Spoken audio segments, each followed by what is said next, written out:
Olá pessoal, tudo bem? Eu, Maicon, professor de Física da Ernesto. Eu vou fazer aqui um pequeno tutorial, gravando a tela do meu computador, sobre como usar os formulários do Google, né, o Google Forms, junto, né, com o Google Classroom, ali dentro do Google Classroom, de uma forma que fica bem legal, que os alunos têm gostado bastante, beleza? Então aqui eu estou com o meu navegador aberto, vou acessar aqui o Google Classroom, né, estou logado com a minha conta de professor, né, vou acessar uma das turmas virtuais aqui, no caso a turma 101. Então, dentro da turma, né, eu quero criar uma nova atividade para os alunos, então eu vou aqui clicando na aba Atividades.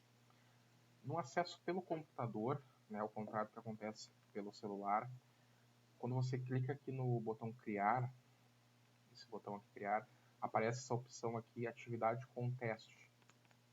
Esse tipo de atividade, ele permite algumas interações diferentes, né, com o Google Formulários, né, com o Google Forms, em relação a quando você cria apenas como atividade. Né? Então, eu vou criar aqui uma nova atividade com teste, e ele vai abrir essa tela aqui que ele está aparecendo agora. Toda essa tela é a configuração da atividade no Google Classroom. Ela não é a configuração do formulário, tá? É a configuração da atividade que os alunos vão ter que fazer. Então, eu vou colocar um nome aqui, exemplo. Aqui nas instruções pode ser postas, enfim, as instruções para os alunos fazerem. Eu já vou deixar configurado a minha atividade do jeito que eu quero, né? No caso aqui é para a turma 101, por exemplo. Clicando aqui para todos os alunos, eu posso eventualmente tirar algum aluno, por exemplo, os alunos de inclusão, né, de atendimento especial. Se eu quiser que algum aluno específico não faça a atividade, eu posso simplesmente desmarcar ele e a atividade não vai para ele, não vai aparecer para ele lá no Classroom dele. Posso definir a pontuação, enfim, que eu quero, data de entrega. Aqui no tópico, né, eu posso especificar em qual tópico ela vai entrar. Isso é interessante para ela ficar organizadinha ali naqueles tópicos do jeito que estava ali na minha turma, né? Deixa eu voltar aqui nas atividades da 101 para vocês verem exatamente como é que fica. Sei que muitos de vocês já devem saber isso, mas é sempre importante colocar. Então, eu definindo aqui na atividade um tópico, por exemplo, que eu coloquei isso no movimento, primeira parte, essa atividade ela vai ficar dentro desse tópico aqui, né, organizadinha, né, e não simplesmente solta, né, entre as muitas atividades ali no Classroom, beleza? Então tá, defini tudo isso aqui, significa que eu terminei, né, a configuração da atividade. Agora vai começar a criação e a configuração do meu formulário. Quando eu crio pelo computador a atividade com teste, ela já abre essa opção aqui, Blank Quiz, né, que fica o quiz em branco, né, um formulário do Google em branco para eu configurar. Né? Eu vou clicar nele e ele vai abrir uma nova janela no navegador, tá? Com um formulário em branco para eu configurar esse formulário. E esse formulário ele vai ficar conectado lá com aquela atividade que eu criei no Classroom. Né? Então a primeira coisa que eu gosto de fazer é sempre dar um nome para o formulário, né, para ele ficar registrado.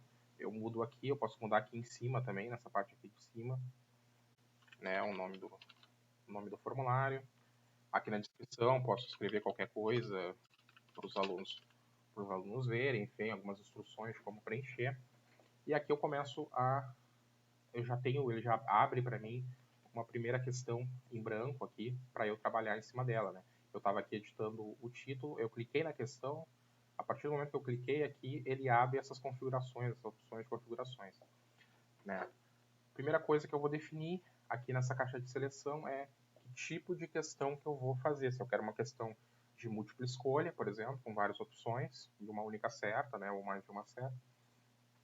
Caixa de seleção, ou resposta curta ou parágrafo, caso seja uma questão dissertativa que eu queira que os alunos desenvolvam uma resposta ali.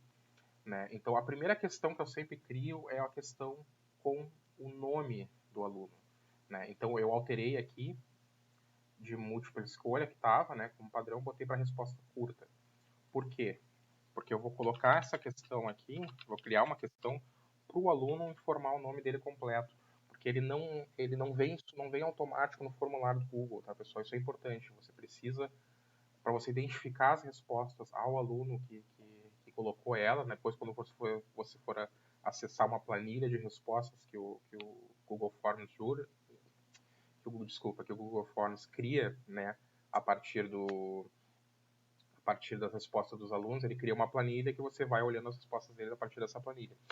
Né? Para você identificar de quem é a resposta, você precisa ter uma pergunta, né, enfim, com o nome dele para ficar mais fácil de identificar. Também tem como identificar pelo e-mail, né, que ele informa, mas às vezes o aluno usa o e-mail do pai, ou algum outro e-mail, ou um e-mail com um nome esquisito que tu não consegue identificar, então é sempre bom ter uma pergunta, né? E aí também outra coisa importante, clicar aqui em obrigatória, né, para ser de preenchimento obrigatório, ou seja, quando você clica aqui em obrigatório, o aluno ele não consegue enviar, devolver o formulário sem preencher essa questão.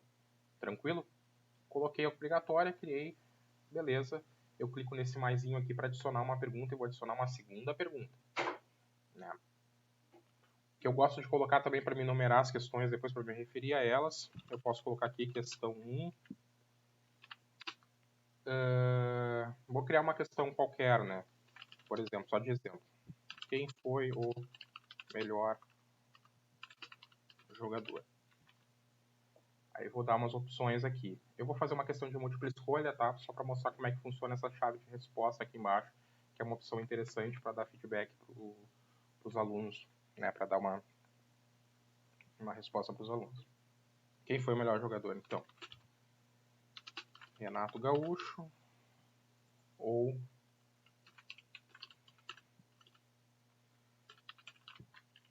D'Alessandro? Posso colocar uma terceira resposta. Essa pergunta me ofende. Tá? Vocês vão entender por que eu coloquei isso aqui. Então, eu criei uma questão, um quiz de múltipla escolha com 3 opções de respostas. O que eu vou fazer agora? Aqui nesse item chave de resposta, eu consigo, primeiro, atribuir uma pontuação, né? Uma pontuação para essa questão, conforme que eu imaginei. Por exemplo, para o uso em atividades avaliativas, né? Eu posso definir aqui que essa questão vale 10 pontos. E eu posso definir qual é a resposta certa, né? Para quando o aluno terminar de preencher o próprio formulário, ele já ter o feedback automático das respostas certas. Ele vai saber se ele acertou ou não aquela questão. Então, eu vou definir aqui quem foi o melhor jogador. No caso, eu vou marcar aqui, esta pergunta me ofende. E vou colocar aqui, adicionar feedback da resposta. Né? E meu feedback vai ser um comentário a respeito daquela resposta. Né? Eu posso adicionar o feedback tanto para respostas incorretas quanto para a resposta correta, o porquê que aquela resposta é correta. Né? Então, meu feedback, por que essa resposta é correta, eu vou colocar aqui, é óbvio que foi o Renato. Tá? Aí eu clico em salvar aqui. Eu também posso colocar nesse feedback, eu posso adicionar um link para algum artigo, para algum site, um vídeo do YouTube dizendo que, olha, você que errou a resposta, não chegou a resposta, olha aqui nesse vídeo. Enfim, tem muitos vídeos no YouTube de questões respondidas, de vestibulares, Enem, caso esteja usando esse tipo de pergunta, né? Então, posso usar essas ferramentas aqui também. E eu clico em salvar e ele vai ficar gravado esse feedback. Esse feedback ele só vai aparecer para o aluno depois que ele enviar o formulário. Né? Então, se você configurar um envio único para o aluno poder enviar apenas uma vez o formulário, ele só vai ter acesso a essa resposta, né, a resposta certa e o feedback do professor depois que ele terminar, né, de fazer o trabalho dele, a avaliação dele. Tranquilo? Outras opções que eu posso colocar também... Ok, aqui eu clico em concluído para eu sair do modo, né, esse modo aqui de chave de resposta. Beleza. Outra coisa que eu posso colocar também, tanto no título aqui no título, quanto nas respostas, em cada uma das respostas, eu posso adicionar arquivos de imagem. Né? Eu clicando aqui nesse coisinha, ele vai puxar arquivos de imagem do computador, né? Enfim, qualquer imagem que você imagine que seja interessante para a questão, inclusive uma própria questão, né? Você pode tirar foto, enfim, pegar um print de alguma questão na internet e jogar a imagem direto ali, se não quiser simplesmente digitar aqui o cabeçalho da questão, né? E também pode inserir fotos em cada uma das respostas também. É possível colocar isso aqui adicionando imagem. né? Posso definir como obrigatória ou não, né? Defino como obrigatória a questão, de uma forma que o aluno é obrigado a responder, e vou para uma próxima questão, né? Se eu quiser fazer uma questão, por exemplo, aqui, por exemplo, como está aparecendo, né? As questões obrigatórias aparecem esse asterisco aqui, né? Vermelho. Se eu quiser uma questão, por exemplo, dissertativa, no qual o aluno tem que escrever um texto longo, uma pequena dissertação sobre algum autor, sobre algum texto, alguma coisa, eu uso esse tipo de opção parágrafo, né? Esse tipo de opção parágrafo, ele permite que o aluno digite muitas palavras, né? Realmente eu recebi textos assim de 50 linhas escritos, né? Com muita coisa, com muita informação, com esse tipo de questão. Então ele não tem um limitador assim, né? Para esse tipo de questão. Beleza, pessoal? Acho que é isso. Terminei de criar aqui as questões. Eu não vou estender aqui essa pergunta que eu coloquei aqui embaixo. O que eu preciso fazer? Nada, só retornar para o Classroom e criar atividade. Então, aqui no formulário eu já fiz tudo, terminei tudo que eu precisava. Aqui é importante ressaltar, como todos os documentos do Google que você acessa pela internet, ele vai salvando automaticamente conforme você vai fazendo. O que eu posso fazer mais aqui também, uma coisa que eu esqueci de comentar antes, depois que você terminou de cadastrar, vir aqui em configurações, né? E aqui vão ter algumas opções interessantes de configurações para o formulário, né?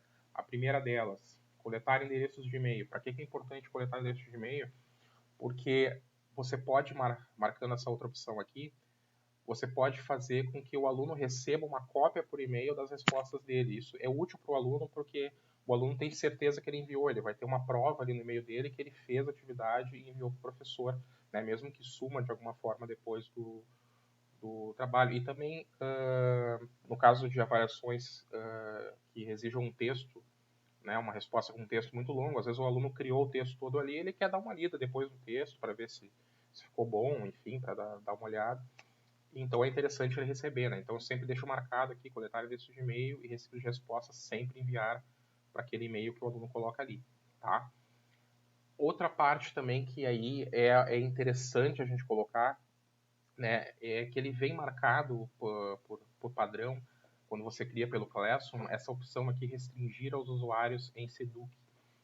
O que acontece? Se você restringir dessa forma como está aqui por padrão, deixar marcada essa opção, o aluno ele vai ter que estar logado no navegador, né? Tá vendo aqui no cantinho aqui que tem uma foto minha aqui no canto superior direito? Ele vai ter que estar logado no navegador com a conta Seduc dele. E geralmente os alunos eles não estão logados no navegador, eles estão logados só no Classroom, são logins diferentes, né? Você vê aqui que aqui no caso no computador eu tenho uma carinha minha aqui, que é a carinha do meu login que está no Classroom, e eu tenho uma outra carinha aqui que é a carinha que eu estou no navegador, que é a que vai influenciar por exemplo, quando eu clicar num formulário qualquer que alguém me envia, né, que vai ser o caso desse aqui, ele vai abrir por padrão na conta que está aqui em cima. Então ele não vai precisar, se ele tiver com uma outra conta cadastrada, uma conta do Gmail pessoal dele, ele vai precisar trocar o login primeiro para poder acessar o formulário. Isso gera um retrabalho, né? Os alunos vão ficar te perguntando, não consegui acessar, deu formulário inválido ou permissão necessária. Então, em resumo, eu prefiro desmarcar essa opção aqui. Eu deixo desmarcado, né, para restringir. Eu posso limitar uma resposta ou não, né? Então isso também pode ser. Se eu quero que só valha a primeira resposta que o aluno colocou. E posso deixar marcada essa aqui, editar após o envio, ver gráfico e sumário de respostas de texto. Enfim, tem outras opções aqui. Indo mais nas abas aqui, apresentação, também mostrar barra de progresso. Se eu fizer muitas questões para ele saber, por exemplo, fizer um questionário com 50 questões, ele saber quantas que ele já fez enquanto ele está fazendo.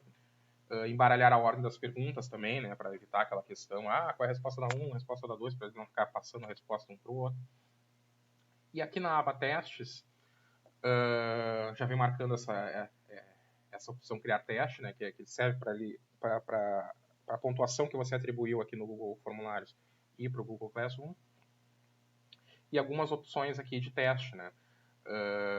Essa aqui do Chromebook está desativada, não vou comentar, né, porque só vale quando os alunos estão usando o Chromebook. O liberar nota imediatamente após o envio, né, no caso, quando você criou uma questão, por exemplo, de múltipla escolha, que você atribuiu a pontuação e já disse qual é a resposta certa ali no feedback, você tem a opção de já liberar a nota para o aluno na hora que ele terminou. Ele já saber quanto ele tirou naquela avaliação, sabendo a resposta certa. Né? Agora, se você faz uma questão, por exemplo, com resposta textual, que você quer dar uma revisada na questão primeiro, enfim, antes de liberar, você desmarca e coloca aqui enviar a nota posteriormente para o aluno. Né? E mais algumas opções aqui, né? As pessoas que responderem podem ver perguntas erradas, respostas corretas e o valor, né? A pontuação de cada, quanto vale cada questão especificamente. Beleza, pessoal? Então eu vou deixar marcado isso aqui, clico em salvar, é sempre importante salvar, né? Salvar a configuração. Então dessa forma ele está configurado, né? Completamente configurado o meu formulário para uso com o Google Classroom. Né? Então, o que eu preciso mais fazer aqui nesse formulário? Agora sim, eu não preciso fazer mais nada. Eu posso fechar ele, né? Fecho aqui essa janela. E volto, e aí é importante, pessoal, volto para essa janela aqui do Google Classroom, tá? Aqui embaixo, aqui no Blank Quiz, ele não atualizou ainda o nome do formulário que eu coloquei lá de exemplo, mas não tem problema, ele demora um pouco para atualizar às vezes, mas ele está aqui, tá? Se eu clicar aqui nesse Blank Quiz, ele vai aparecer o formulário que eu preenchi lá, tranquilo? O que eu preciso mais fazer aqui? Eu já configurei tudo que eu precisava aqui, eu só preciso clicar aqui no canto superior direito, aqui em criar atividade. Se você não clicar aqui, ele vai ficar salvo como rascunho e nenhum aluno vai receber. Clicando aqui em criar atividade, ele vai atribuir para todos aqueles alunos que eu coloquei ali, né? E vai aparecer aqui, né? Nesse tópico aqui que eu criei, que é estudo do movimento. Beleza, pessoal? Então tá. Agora a atividade está criada, vários trabalhos atribuídos. Eu posso clicar aqui em ver atividade se eu quiser reconfigurar alguma coisa que eu esqueci, alguma configuração que eu não coloquei. Né? O formulário está aqui, todos os alunos estão aqui. Depois que eu quiser atribuir notas, alguma coisa assim, eu posso ir clicando em aluno por aluno e atribuindo nota para eles. Se eu quiser alterar configurações, então eu clico aqui no exemplo, ele vai abrir o formulário. Né? Perceba que agora ele já tem o nome que eu coloquei antes, né? Exemplo. Eu posso vir aqui e clicar, né, se eu estou logado com a minha conta que eu criei, com a mesma conta do Google que eu criei esse formulário, ele vai aparecer essa canetinha aqui, eu clicando aqui eu consigo editar o que eu quiser dentro dele. Né? Nesse formato de edição, nessa aba de edição, é a forma como vocês também vão acessar as respostas dos alunos. Né? Vê que apareceu agora essa aba aqui, respostas. Né? Clicando nessa aba aqui, respostas, vão aparecer aqui as respostas dos alunos para esse formulário. E nesse mais, além disso, aqui nesse cantinho aqui, vocês veem que tem esse iconezinho verde aqui, onde está o mouse, criar planilha. Eu clicando aqui, ele vai criar uma planilha do Google com as respostas dos alunos. Né? Você pode selecionar, criar uma nova planilha, enfim. Clicando aqui em criar, ele vai já criar uma planilha do Google, né, que vai ficar armazenada lá no Google Drive da turma. Né? Você pode acessar por lá também, enfim, ou simplesmente vir aqui no formulário e clicar nela. E aqui vão ter várias informações aqui, né? Vai ter o carimbo de data e hora, né? Que é uma informação automática que ele coloca, que é a data e a hora que foi feito, o endereço de e-mail que o aluno colocou lá, a pontuação, caso tenha selecionado essa opção de atribuir a pontuação, e a resposta às questões, né? Sendo que uma delas foi a do nome completo do aluno. Isso é importante, que vai ficar o nome do aluno aqui nas respostas. Beleza, pessoal? Eu acho que era isso, então acho que ficou mais claro aqui como usar essa ferramenta que é muito interessante para nós. Tranquilo? Abraço para vocês então. Tchau.